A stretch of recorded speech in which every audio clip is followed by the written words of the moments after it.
Hola, muy buenas tardes. Mi nombre es Hugo Gutiérrez, de Cabina de Mando. Hola, soy Enrique Giese, de Espacio Aéreo, y el día de hoy estamos en el MUMA porque se festejan 79 años ya de la participación de la FAEM en la Segunda Guerra Mundial.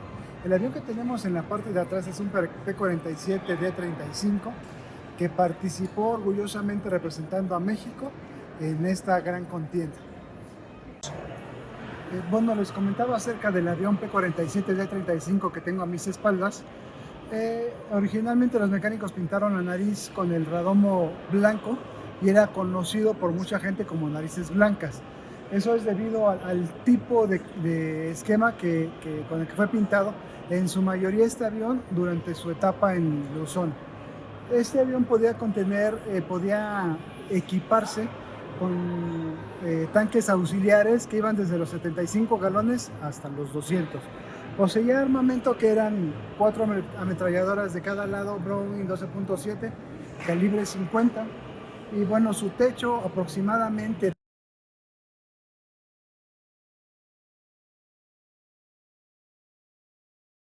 Bueno, en las primeras versiones de este avión, como el XP-47, que es, vamos a ponerle los aviones de prueba, los cooling flaps, que son los que están en la parte principal del avión, llegaban únicamente hasta la mitad del motor.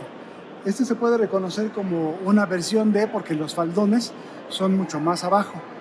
La configuración de esquema para este tipo de aviones tenía el esquema tanto de la USAF como de la FAEM. Las cocadas o triángulos pertenecían obviamente a la parte mexicana, y las franjas de la USAF que podemos ver junto con la estrella eran que el avión pertenecía a un escuadrón propiamente de Estados Unidos y las aeronaves eran de ese país, que fueron prestadas para el entrenamiento y la estadía de los mexicanos en diferentes aeródromos de Estados Unidos, como lo mencionó Hugo. Los mexicanos volaron los P-47 Razorback en fases de entrenamiento, e incluso hay autores que dicen que volaron los P-40 de inicio.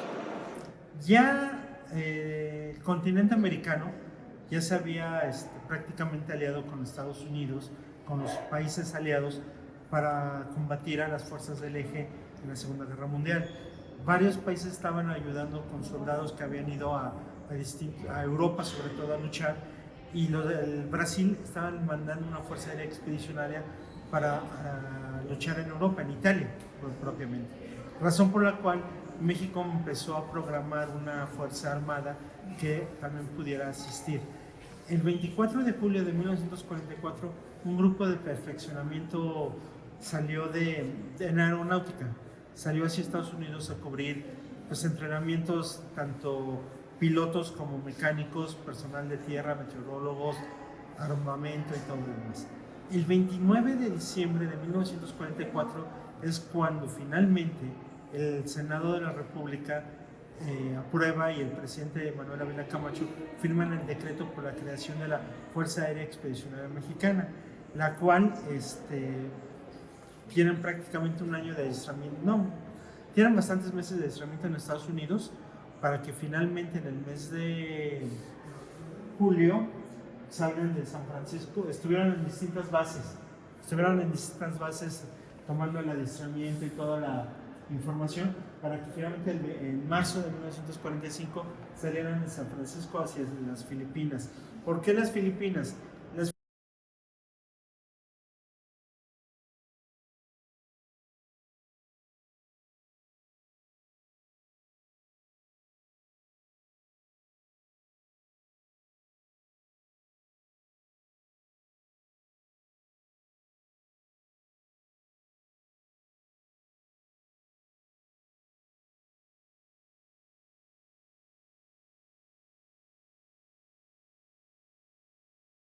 Bueno, una vez iniciado el conflicto armado mundial, la Segunda Guerra Mundial, México se convirtió en un importante productor de petróleo, gas y demás para las potencias aliadas. Por esa razón, es lo que se comenta, submarinos nazis hunden inicialmente dos barcos, el Faja de Oro y el Potrero del Llano en mayo de 1942 en el Golfo de México.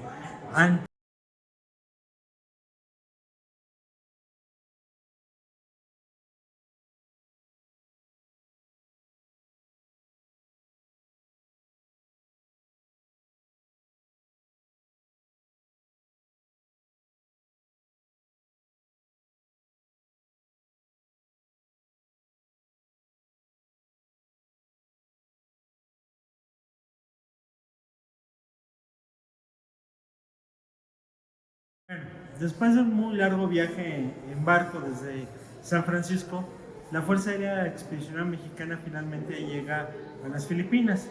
El día 1 de mayo de 1945 arriban a Manila, donde son recibidos por el cónsul honorario de México en Filipinas, el señor Alfredo Carmelo y Casas, y su hija, Conchita Carmelo, que curiosamente recibe al escuadrón vestido de china poblana.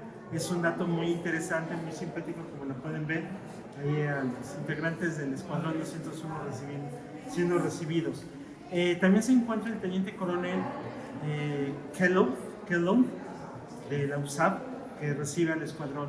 Estando ya ahí en Filipinas, se dirigen a la isla de Luzón, donde llegan finalmente. Y un dato muy interesante es, por ejemplo, esta foto, que el 2 de mayo de 1945, por primera y única vez, la bandera mexicana es izada en el teatro de guerra en un conflicto internacional en Luzón, Filipinas.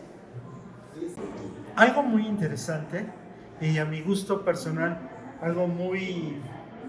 me llama mucho la atención, es toda la propaganda que se hizo con motivo de que México entró a la guerra y la alianza con Estados Unidos.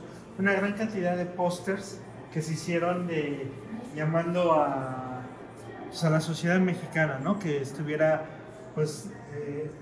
con los aliados en la guerra. La famosa frase de un soldado en cada hijo te dio del himno nacional mexicano aquí fue muy utilizada y vean cómo se ve la gran cantidad de al grito de guerra y todo lo que usaban, por ejemplo, americanos todos luchando por la victoria, ¿no?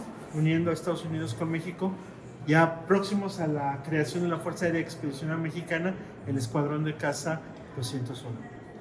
Bueno, durante los años 40, en pleno conflicto armado mundial, Walt Disney realizó varias películas. Una de ellas fue Los Tres Caballeros, que eran las aventuras de tres personajes muy significativos: el Pato Donald de Estados Unidos, José Carioca de Brasil y por México, Pancho Pistolas. Curiosamente, el Escuadrón 201, estando en Filipinas, el personal tomó a Pancho Pistolas como la mascota del Escuadrón 201 y en un pedazo de ala que encontraron ahí en la base aérea en Luzón, pintaron al personaje y ya quedó como emblema del Escuadrón de Caza 201. El 18 de noviembre de 1945 entra triunfal a la Ciudad de México la Fuerza Aérea Expedicionaria Mexicana. Son recibidos como héroes por la sociedad mexicana, por el presidente de la República. En aquella ocasión, el tradicional desfile del 20 de noviembre se llevó a cabo el día 18 como un momento de homenaje para todos los miembros de la FAEM. Ellos llegan al Zócalo, son recibidos, el presidente los recibe, les da estatus de héroe y todo, y finalmente ahí, a partir de ese momento, toda la gente del Escuadrón 201 empieza a recibir una serie de reconocimientos que van desde inaugurar una escuela en Tepoztlán, Morelos, la tribuna monumental en Chapultepec y muchos más monumentos.